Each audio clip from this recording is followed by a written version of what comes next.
If you're dating a narcissist or in a relationship with a narcissist, they'll alienate to the games they play with you. Yeah. Then you have psychopathy, and the psychopaths are parasitical predators.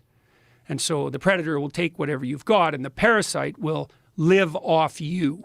And then here's a parasitical ideological statement. Property is theft, a classic Marxist trope.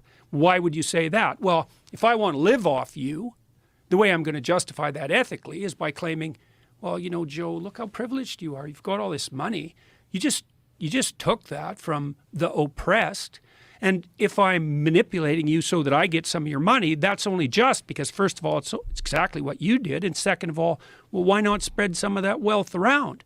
So that's Machiavellianism, narcissism, and psychopathy, dark triad.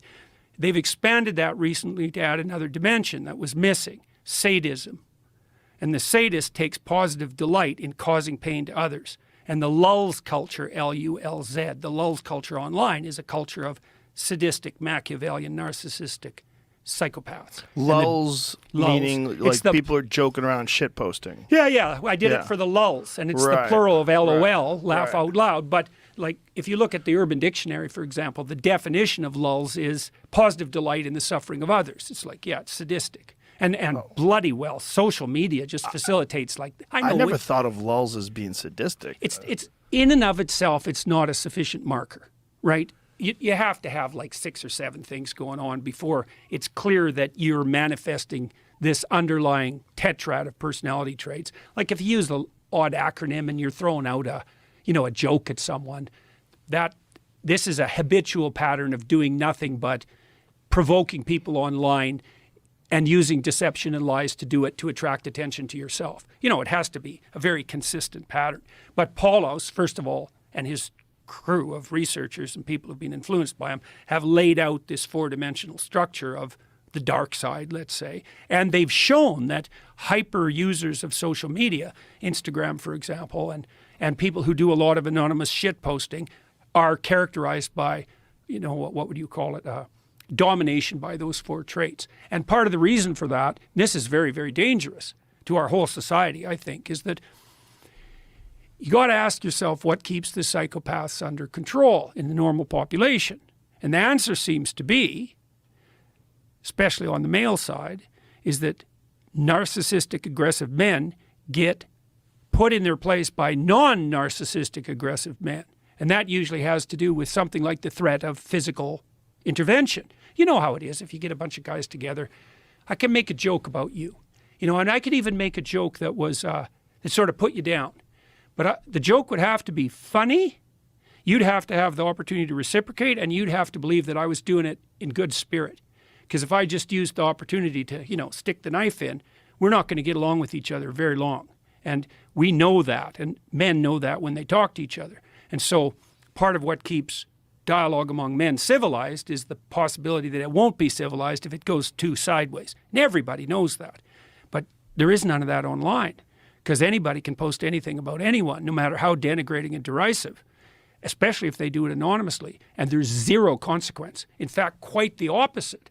If they're good at it, they get a lot of attention, and the social media companies will monetize it. And so not only is it not inhibited, it's actually facilitated. And this isn't a trivial problem, because if the psychopaths multiply enough, they take the whole society out.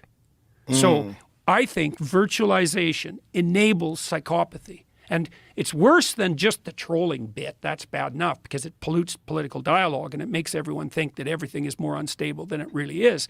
But online criminality is actually a terrible plague.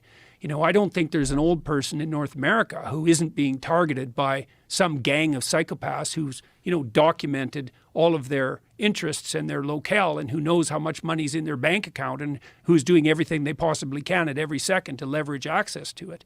That's just happening continually.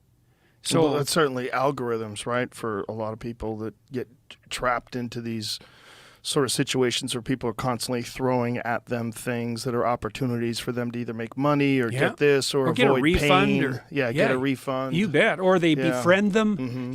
They get it in, and some lonely old character who's not functioning cognitively quite like he used to, You know, he gets sucked in by someone pretending to be his friend and offered a great investment opportunity. Yeah. And it's very, very, very difficult to track this sort of thing online. So you get the real enabling of the criminals, because how the hell, if they're anonymous, how the hell do you keep them, you know, how do you hold them to account?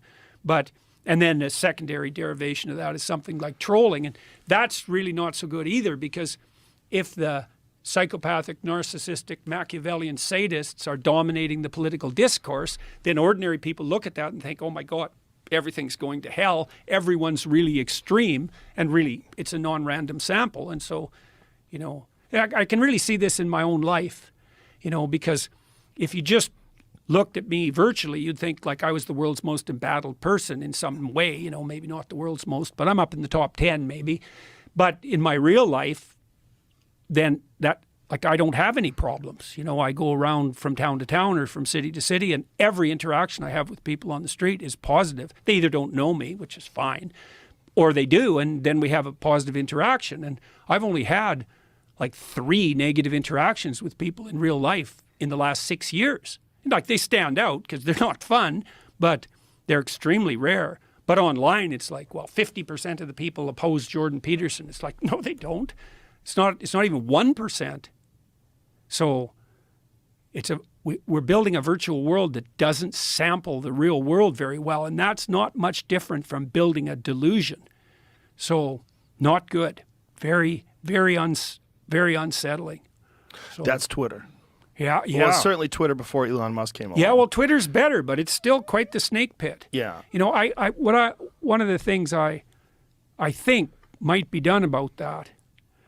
See, I don't think that I've made this claim on Twitter that and what about people in totalitarian states or in a company? Well, same. That's the whistleblowing problem. I think, 1% of anonymous posters are heroes, but like 80% of them are Machiavellians, and so. Well, but there's also the factor of people that don't want to get in trouble at work. Yeah, I know.